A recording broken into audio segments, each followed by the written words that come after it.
week-end a été marqué par les festivités de la célébration des 62 ans de l'indépendance de la Côte d'Ivoire qui ont eu lieu à Yamoussoukro, la capitale politique et administrative. À cette occasion, 2 matchs de gala ont meublé cette fête. L'équipe du gouvernement a battu la formation des jeunes de partis politiques sur le score de 3-2 au terme de matchs âprement disputés. Ce qui retient notre attention ce soir, c'est le but de la victoire inscrit par Lassina Ouattara, dit l'ASPR, le conseiller du président de la République.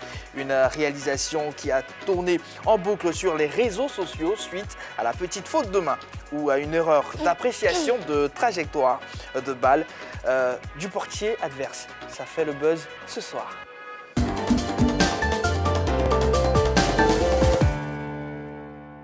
Et voilà, je pense que derrière, en illustration, on verra ce but-là. J'ai vraiment pas envie de le qualifier. Voilà.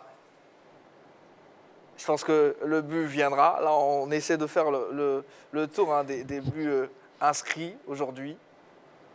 Allez, là, on voit toute l'équipe du gouvernement. Alors, Jean-Philippe, comment vous réagissez il faut dire déjà, c'était une magnifique initiative. C'est-à-dire organiser cette rencontre entre gouvernement et jeunesse des différents partis politiques.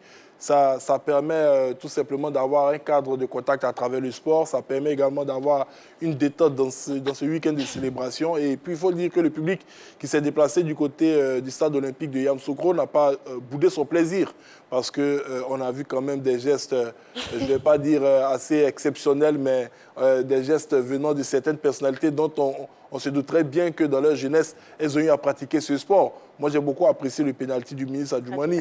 Voilà, on a vu sur les réseaux sociaux certains dire « Ah, mais il tire mieux que notre frère Eric Bailly ». Bon, je pense que c'est comme ça. Ce sont des, je dirais, des petites remarques plaisantes concernant ce genre d'événements. Qui sait, peut-être l'année prochaine, vous ferez partie des adversaires du gouvernement. Pourquoi pas?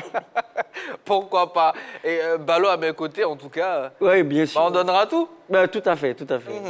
Je serai un milieu de terrain. Voilà. Je pense que c'est le pénalty, Jean-Philippe. C'est le magnifique pénalty du ministre Adjoumani. Voilà. Voilà, il a montré à certains éléphants comment est-ce qu'on frappe les pénaltys. Voilà, je pense que... Pleine lucarne.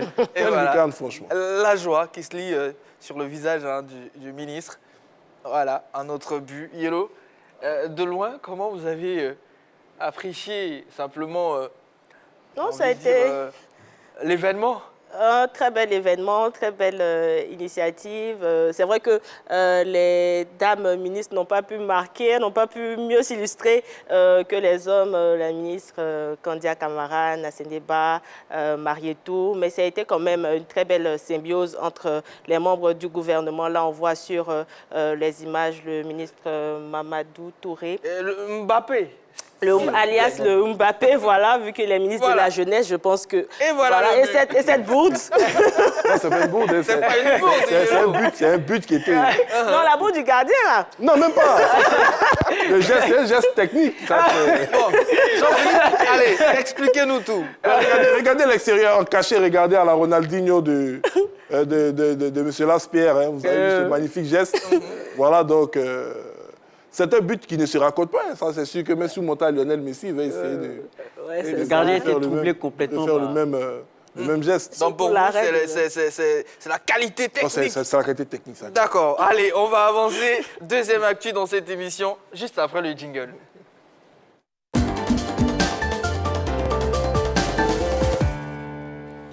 La SEC Mimosa, championne de Côte d'Ivoire, et le Sporting Club de Gagnoa, vice-champions, sont désormais situés sur l'identité de leur prochain adversaire en compétition africaine. En attendant d'entrer dans le vif du sujet, cette vidéo plante le décor.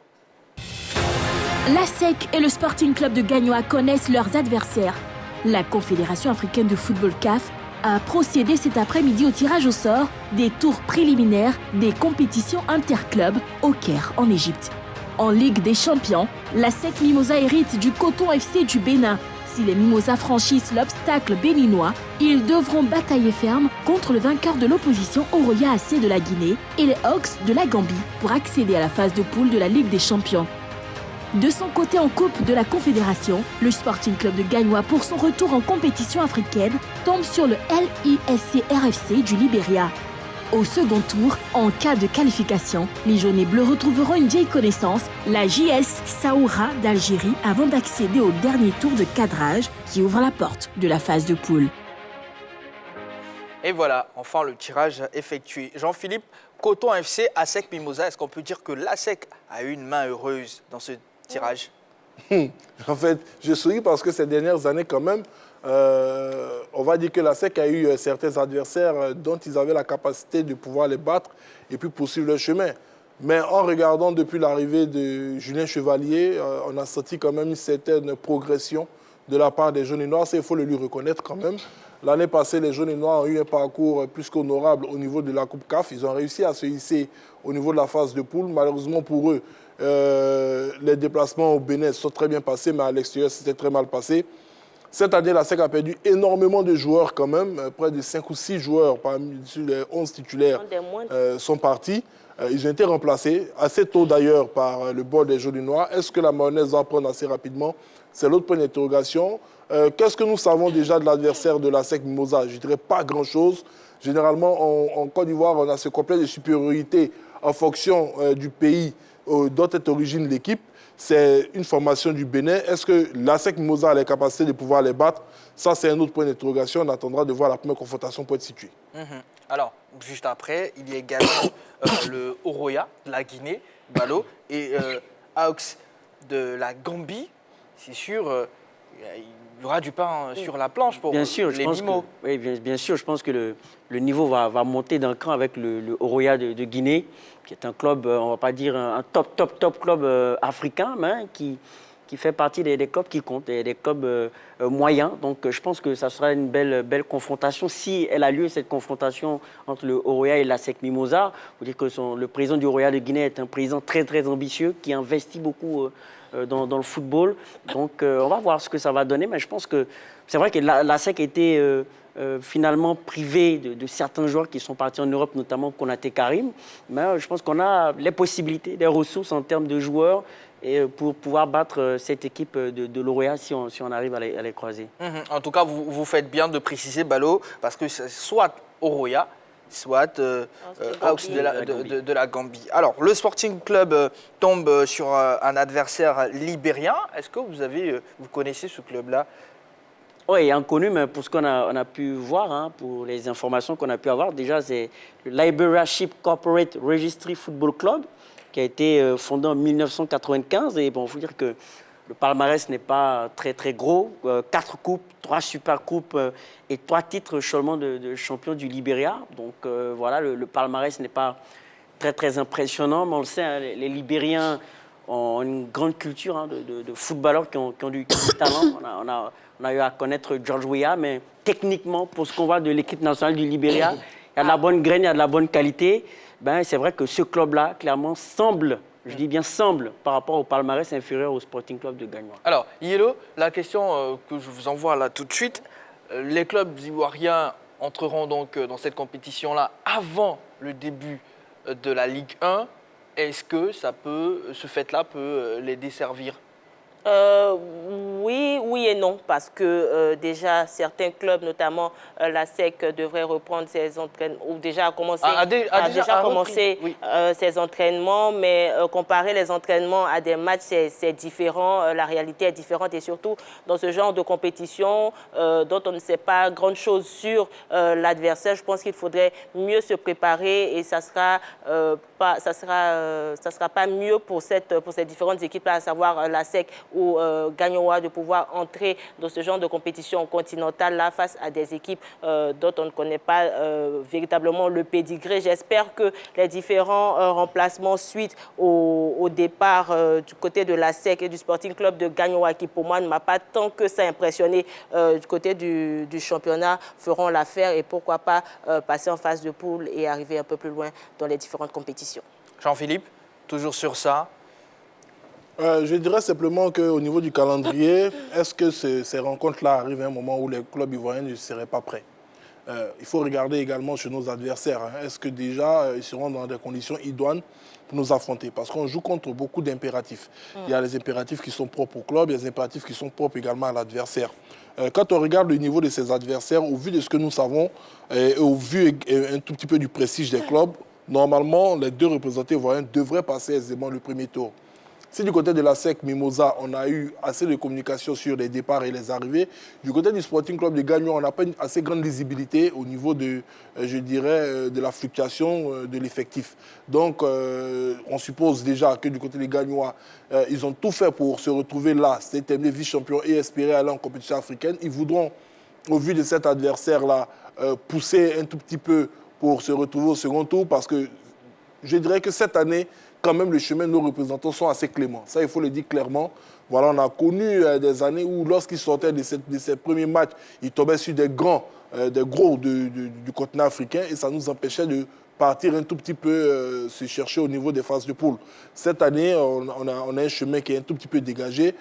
C'est à nous maintenant, c'est-à-dire aux représentants ivoiriens, comme Yelo l'a dit, de mettre en place un programme assez efficient pour être d'ores et déjà prêt au moment de ces rencontres-là, afin de pouvoir revenir avec les différentes qualifications.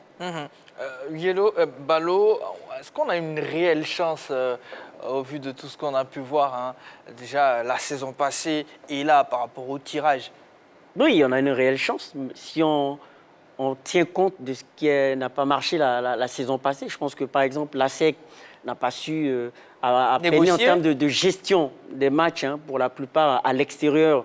Ce qui a fait que la SEC n'a pas pu se qualifier. Il y a eu aussi quelques manquements aussi de la part de Julien Chevalier. Donc, si on arrive à tirer les leçons de tout ceci, je pense que la SEC pourra aller plus loin. Pour le Sporting Club de Gagnoa, je pense que là, on n'a pas une grosse expérience hein, de ces compétitions africaines-là. Donc là, je pense qu'ils mettent les pieds dans le plat dans un milieu assez inconnu pour eux. Donc, je pense qu'ils doivent y aller véritablement à la détermination, à la volonté et au combat, clairement, dans les différents matchs qu'ils auront effectués.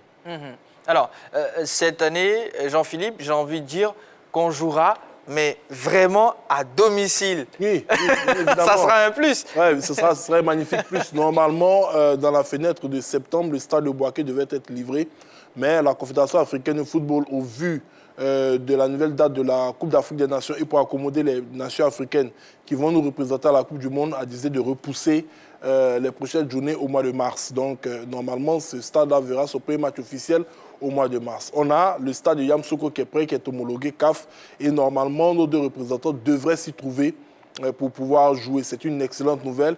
Moi, j'espère peut-être, hein, c'est un vœu pieux parce que depuis de nombreuses années, on le demande, que du côté des Gagnois, on puisse faire quand même le nécessaire au cas où Gagnois arriverait le plus loin possible dans cette compétition-là pour que la population de Gagnois puisse accueillir quand même des rencontres de compétition continentale.